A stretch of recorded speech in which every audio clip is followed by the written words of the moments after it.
Hi, I'm Tony Russo, and this is Funeral Service Insider from Kates-Boylston. Each week, we have conversations with people who understand the delicate balance of change in a profession and vocation steeped in tradition. This week, we are speaking with Calvin Amato. He's been featured in Funeral Service Insider. He's been, I think in the story that I wrote about him that was out recently, I said that he kind of has burst upon the scene. It's as if he decided to become a funeral director, and he decided to do all of the possible things about funeral directors, which I got a huge kick out of. So we're going to talk to him, and it'll be best if he tells you. Remember to stay on the other side for the postmortem, where I'm going to talk about some of the big changes we've had at Funeral Service Insider. But right now, we're going to speak to Calvin right on the other side of this message from our sponsor, Starmark. Funeral service is more than a profession. It's a calling. Starmark understands the care, dignity, and efficiency you need to provide for the families you serve. That's why we specialize in sensible product solutions designed to meet your needs. If you're looking for sustainable, economical, and efficient container and casket solutions, Starmark is here to support you. Because presentation means everything, you deserve a partner you can trust. Starmark, the cremation solutions leader. Visit starmarkcp.com today and discover the difference. So you came to my attention through through your work in American Funeral Director, but I didn't really make the connection until I saw that you also had joined our advisory board and just gotten completely involved in all sorts of different things and won a bunch of awards. So tell me, how did this all get started? So originally, I spent a decade in hospitality management. I had the opportunity to travel around all over the country and Canada, inspecting various aspects of the food industry. I've helped consult with the universities, hospitals, So this is restaurants. a bigger thing. Because I was in the hotel business for 20 years, but I wasn't. Yeah, that this sounds like you were doing much higher end things. Yeah, so I helped to develop allergen control plans for these companies, and even things like gluten-free certifications for these companies too, helping them to create safer protocol for people with dietary restrictions. It was a really great career that I had, but at the end of the day, something always just felt missing with that. I mean, I would come home on a plane and I would be satisfied with the work that I had done, but there was just something more that I wanted to be able to give. It's funny because I look back on my life, and funeral service was something that was always kind of in the background, I guess you could say. How so? So growing up, we would always go to funerals, not just family, not even friends of the family, but it was kind of like a community-based thing. If there was a funeral in town, we would attend that, just to show our support for the family. And I'm sorry, did you grow up in a very small town? Where did you grow up? Yes, so I grew up in a very small town, maybe about 1,200 people total. Wow. So very, very small town mindset where, you focused on helping one another in any way that you could. And so it was very important to show our support in that way. It was kind of normalized in a sense that you attend funerals. And then whenever I got to college, I was looking for a place to stay after I had lost my apartment, and I was very fortunate to hear back from a funeral home outside Pittsburgh. They had said, you can stay here as long as you need. And so I spent a couple of months living in a funeral home in Pittsburgh. That's crazy. Now, I'm sorry. So were you paying rent, or were you washing cars? I was just paying rent at the time. I had no idea what was to come next. And I'm sorry. So were you already in Pittsburgh though? Did you grow up outside of Pittsburgh? Yes. So I grew up outside of Pittsburgh. literally the middle of the state. So I always tell people there's Penn State University to the north of me, and then there's nothing else around until you get to Pittsburgh or Philadelphia. Right. Yeah, so, it was once again just kinda in the background, not even having really much involvement with that, but just through the, kindness of these directors that were willing to take me in during a difficult period of my life, I got to see firsthand, because they were having visitations and stuff downstairs, Right. got to see what they were doing as far as that aspect, but I really feel like once I experienced loss in my own life and seeing, this is the comfort and support that directors can bring to families, that was really kind of the appeal because I felt, this is something that's, everybody needs this. Right. And I found value in that and I wanted to be a part of that. But it took you a while to get there. So when did you decide that you wanted to go to mortuary school? What was going on then? Yeah, so the pandemic had just started waning down and I had lost my job during the pandemic. And that was kind of a major wake up call for me was, okay, this is a once in a lifetime opportunity to assess, do I want to figure out some involvement with what I'm currently doing? Or do I find that missing piece that I had talked about earlier? And Right. I I said, I think now's the time to really take a jump. And so I originally started with obtaining my cremation operator certification through the NFPA. And then after completing that, deciding to go venture out around the area and visit a couple funeral homes and see if they needed help with anything around. And I was very fortunate to find one about 45 minutes from my house. And they said, yeah, you can come in and work a couple visitations, see how you like it. And this was before school, even. Right. And So it's funny that you chose. It's interesting that you chose crematory operator. What do you think? What was the thinking behind that? State College, Penn State area is directly north of me, and that area has a very high cremation rate. Hmm. And so I had decided maybe this would be kind of a good bridge in to this. And so fortunately, they were the ones to take me on, as I had said. And Yeah. I worked a couple of visitations, and then they were like, do you want to help in the prep room at all? And I mean, I love, like, I'm a lifelong learner, so I love to learn. And I was just like, yeah, I'll do that. And my mentor in the prep room, she was phenomenal. And she really just dove into every aspect of the prep room with me. And that just kind of reinforced that, yes, I'm in the right place.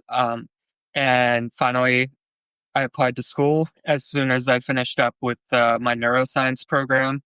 And the rest is basically history.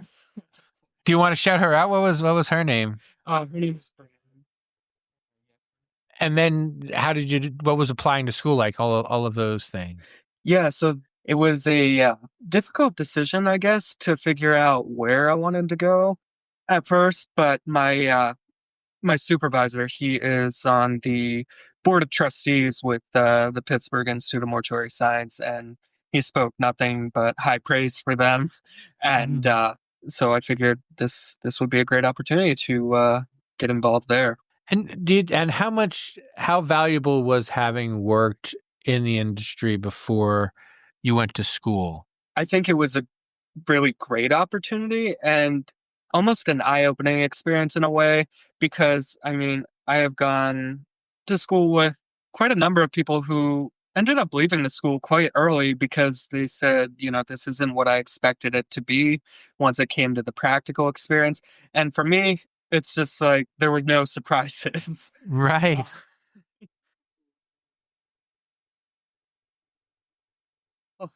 So, yeah, I think it was very eye-opening to have that experience beforehand, and I'm very grateful that I had. Yeah, we've had instructors on the show, and that's one of the things that almost every instructor will say is work at a funeral home for a while before you go to school, because it's better to have it because you can, right? It's something it's that kind of profession where you can try it out without being committed, and you can really see the gravity of what's coming without the commitment of whatever 2.5 years of school. Yeah. But you had already gone to school, right? You already had a bachelor's degree? Yeah, so I had attended Arizona State for neuroscience previously. And you did something with brains. Am I nuts? Did you have a brain job? Yes, so I I currently partner with Boston University CTE Center and their brain bank to do brain donations for families that are wishing to donate. I guess it's unfortunate that it's CTE, but also I guess do you have a higher participation rate?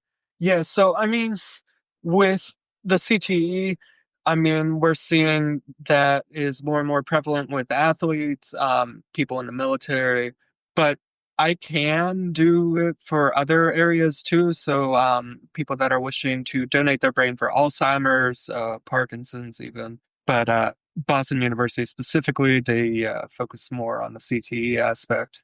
Yeah, I've spoken. I don't know if I've had one on the show yet.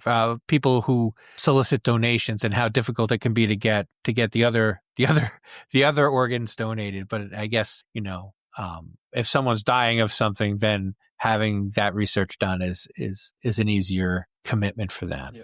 Now you're on the verge of becoming a funeral director, right? How much longer do you have left? I have. Is there any aspect of death care that you're not already certified in? So because you have a celebrant certification? Yes. And you have a doula certification. Yes. And talk to me about the decision to add those, and when did you add those? Yeah, so with the death doula certification, I had incorporated that in before I had gotten employed with the funeral home as well. Just, I feel in this profession, it's a great way to supplement what we're helping with families. I use that to focus a lot in grief support and just kind of educating the community on these are the options that are available to you. And it's more of a secular opportunity to people that aren't necessarily religious, but they may be spiritual or they might be neither, and looking for just somebody to speak about their life. I think that's a great opportunity, and I wanted to fill that gap.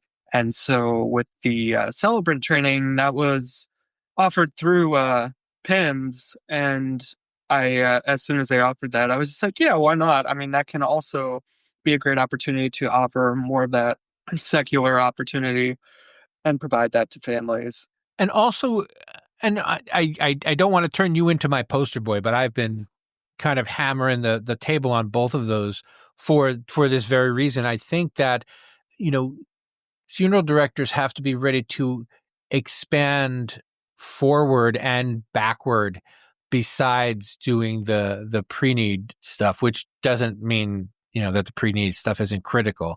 But this idea of filling that gap it's so appealing to me as kind of a next evolution of the funeral director specifically. I think that the general public is becoming more death aware today than they ever were. And so they want to see options available to them besides traditional burial, besides cremation. They're looking for ways to personalize their experience and really just tell the story of their lives. And so I'm always looking for ways to innovate that process and help give them what it is they're looking for. Hi, I want to take a second to talk to you about some of the events we have at Kates-Boylston, our events program, and some of the specific events as well.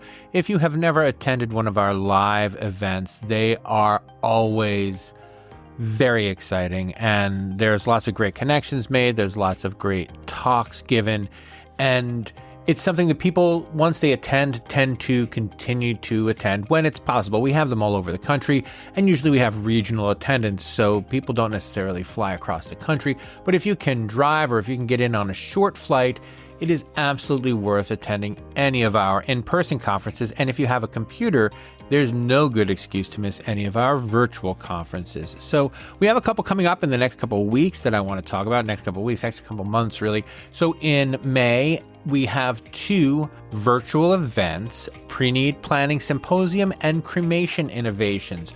So that is going to be a look at ways to generate revenue that are in addition to what you're already doing, which is, kind of the point, like finding out new things and finding new ways to serve your families and, also help expand your business. And one of the best ways to expand your business is to be up to date on the technology. And on June 3rd and 4th in Asheville, North Carolina, we will have our technology think tank. And that is an in-person event, and it is going to be so much fun. I mean, Asheville is a great city.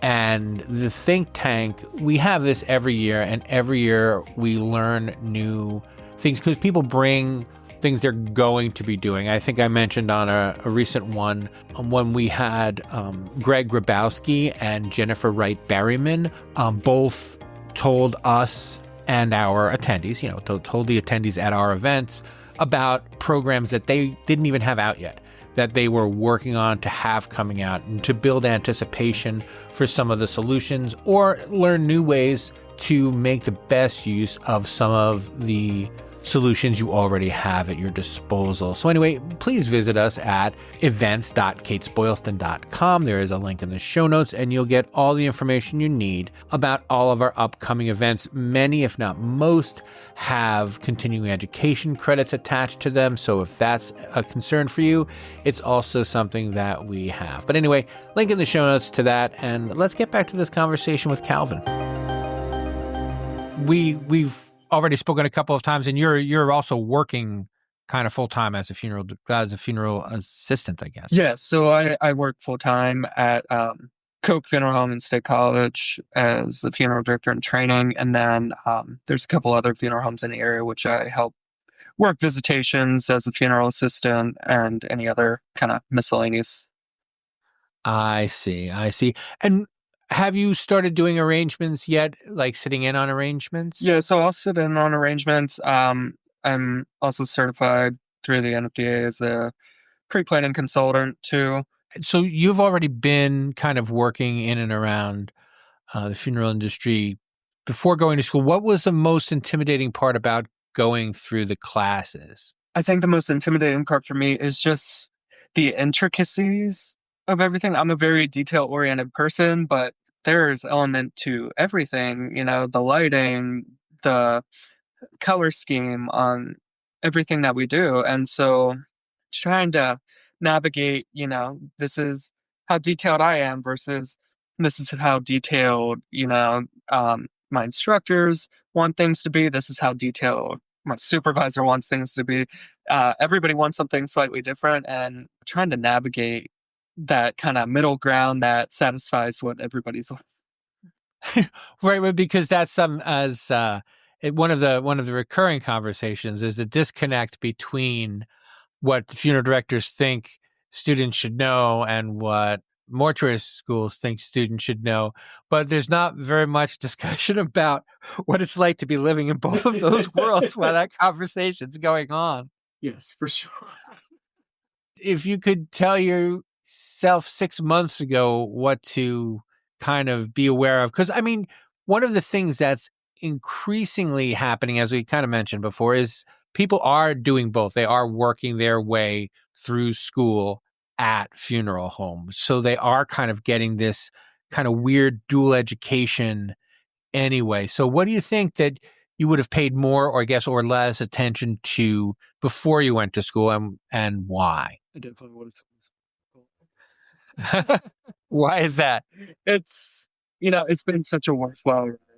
So even just starting out, but there's so many small details to make our work worthwhile and to help the family with their grieving process. I've found it very important to ask more questions than come in with answers. What I'm learning in school is great for the theory, but in practice, it's asking my supervisor the questions um, to see, this is the way things are done here, or this is the questions that I should be asking the family, because, I mean, ultimately, at the end of the day, it's what the family wants to honor their loved one. And so 6 months ago, it was, well, I learned this in school, so I should be doing this.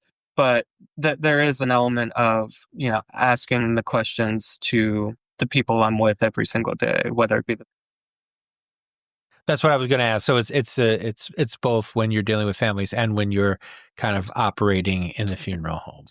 Now, how different is it from funeral home to funeral home? Because you're also doing kind of double duty over there. Did that kind of give you a sense of how vast the difference can be from place to place? Oh, it's incredible, honestly. I have to almost compartmentalize. Yeah. This is what takes place here versus this place. I mean, it's down to, this is how you should be placing the flags on the car whenever we're going in a procession, or this is the side of the road you should be driving on.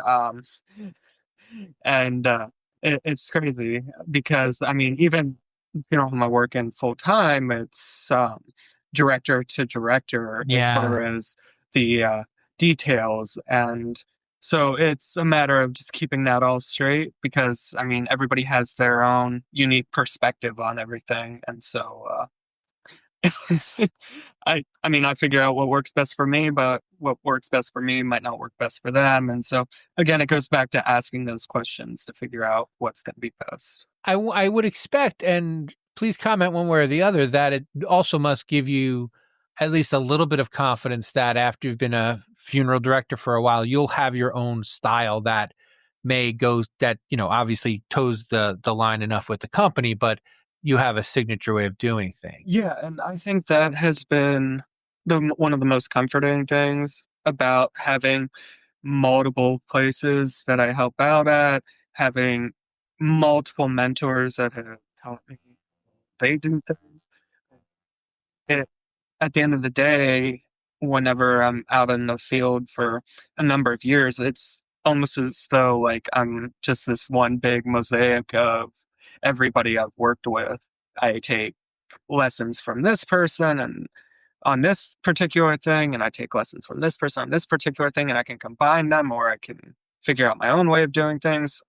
It's really great that I've had so many fantastic professionals within this profession already.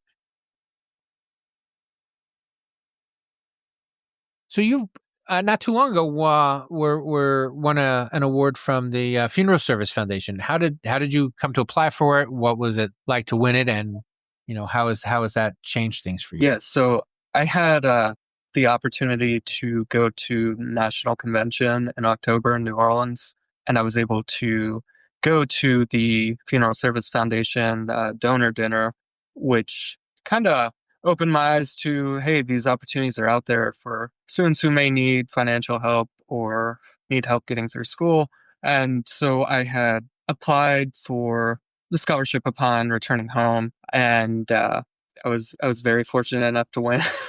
It's super cool. And so, how did you get to the national convention? Like, did you go with your company or did you go on your own? So I had actually gone on my own. I had talked with my supervisor a couple weeks before, and I said, "Hey, this is something that I really want to do. It's important to me. I feel this would be great exposure to everything that's out there within the profession, because I mean, there's vendors there that have a lot of great products.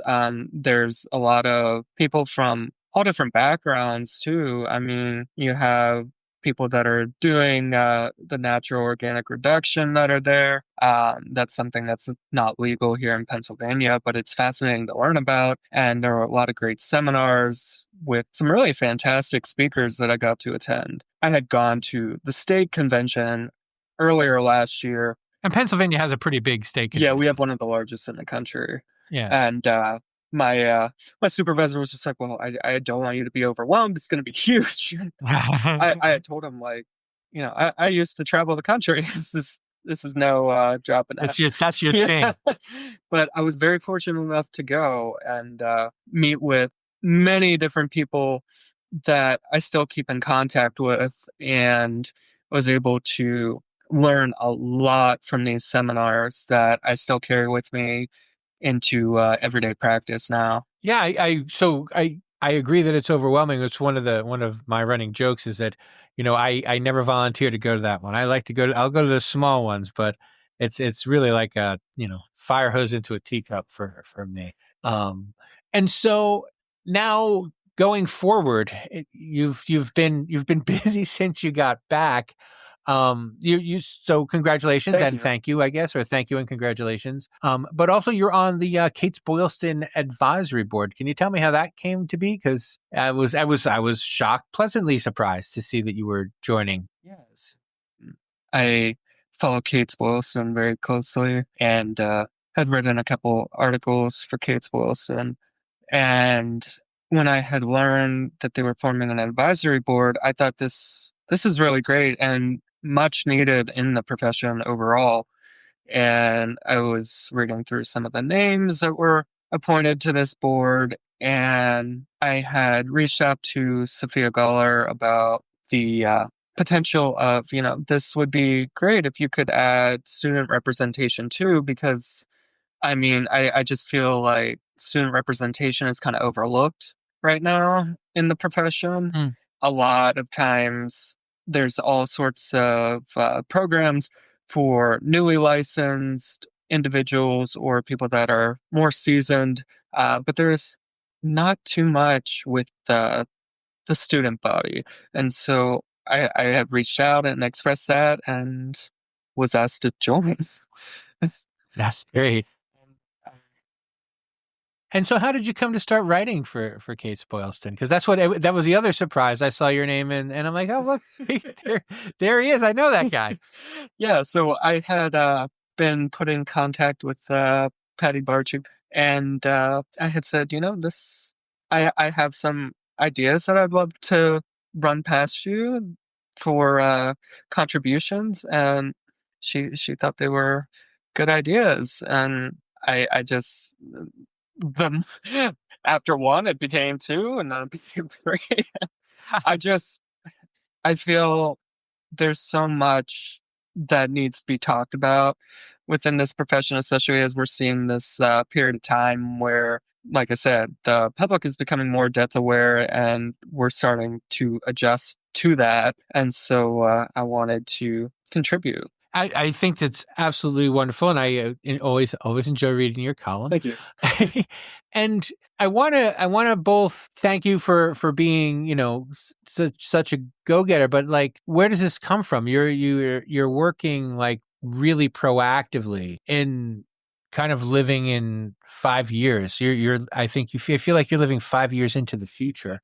But where do you know where that comes from? Do you have a vision that you'd like to share with the rest of us who are just walking around doing one job at a time?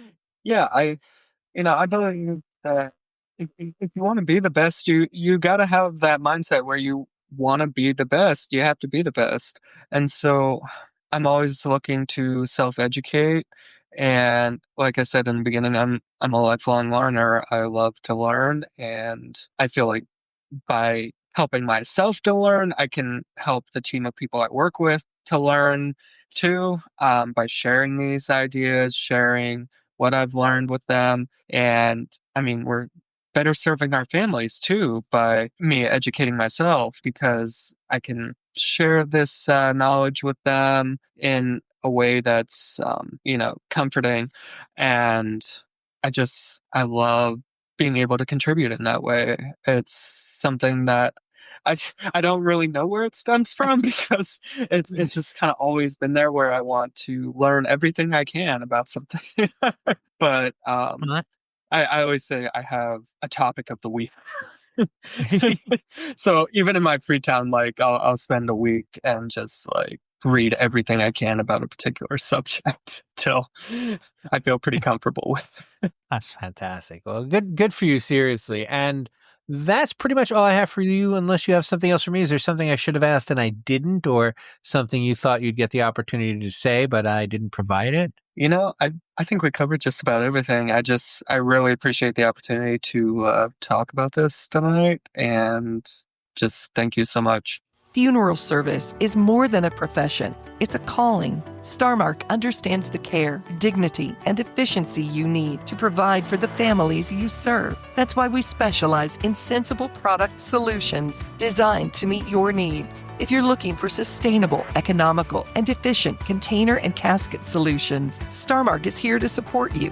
Because presentation means everything, you deserve a partner you can trust. Starmark, the cremation solutions leader. Visit starmarkcp.com today and discover the difference. Before we get into the credits, I wanted to talk to you about the literal and attitudinal changes that have taken place over at Funeral Service Insider, the newsletter. The first is now you get the entire thing on Sunday if you are a subscriber. That is the Sunday column, and at the end of the Sunday column, there are links to that week's features that will be in the Thursday regular email. Now, two quick things about that. The Thursday email, the email looks different, but the result is the same. You can still click on the PDF in the Thursday email and have a downloadable version of Funeral Service Insider, but it also gives you the links to the stories that are on Funeral Service Insider section of Kates-Boylston.com, so you can read them online if you prefer. I've mentioned this a couple times, but I wanted to mention it again only because I don't want you to miss out on the downloadable if you're reading everything on Sunday and still like to download the PDF. You're still getting both, and I am sorry for the confusion. I just wanted to really assure you that you're getting more than you've ever gotten from Funeral Service Insider, or I'm writing more than I've ever written and making more podcasts than I've ever written since I've gotten here in the last 3 years. So you're getting more for your subscription price. You're just getting it weirder. And there's a reason for that. And if you don't like it, please let me know. If you have any suggestions, as always, you can let me know. And I will tell you how at the end of the credits. Funeral Service Insider, the podcast, is a Kates-Boylston production. It was written and edited by me, Tony Russo. Please subscribe wherever you are listening now. That is, follow if you're on Apple. We do have a YouTube channel where we put out our Friday in case you missed a video, as well as the audio of this. If you're a YouTube person, you can still subscribe on YouTube podcasts at Kates-Boylston's YouTube page. Finally, if you would like to give me some feedback, I would love to have it. You can leave me a voicemail at 732-746-0233, extension 709. That is 732-746-0233, extension 709. Or you can email me. My email is arusso@kbpublications.com. That is A like Anthony, RUSSO at K like kite, B like boy, publications.com. And that'll do it for this week. We will check in with you next time on Funeral Service Insider, the podcast.